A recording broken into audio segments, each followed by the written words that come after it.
Hello everyone, this afternoon I'm going to make some chili. In this I have 2 green peppers and 2 red onions chopped up. The chili powder, you can use whatever choice.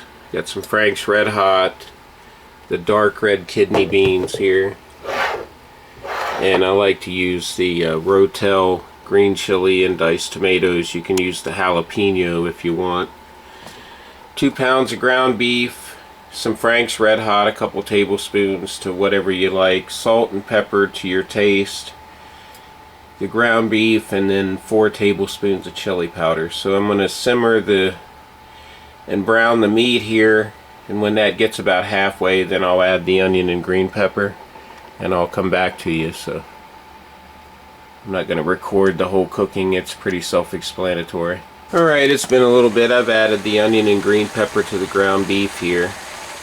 And I also use a little bit of this Ragu chunky garden style. You could use tomato paste if you want, or whatever you like, regular tomato juice or sauce, just depends. So we're just going to cook this down and add the other ingredients. What we have so far is cooking this down, and then you want to rinse and drain your kidney beans.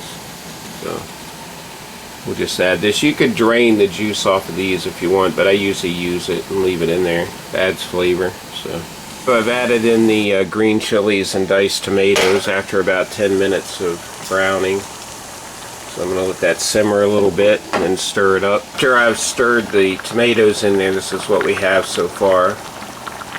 And the next thing I'm going to add here in a little bit is the kidney beans. So the last thing I'll add is a little bit of this tomato sauce here.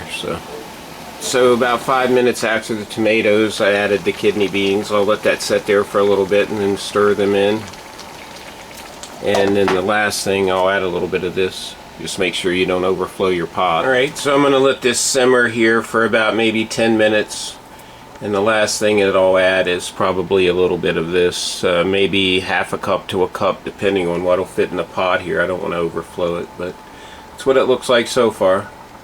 Alright, so I added about a cup of the spaghetti sauce. I removed about 2 spoonfuls of the mix here just to have room.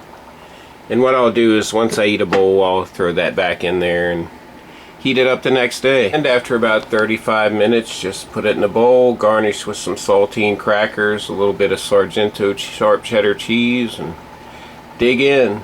So enjoy.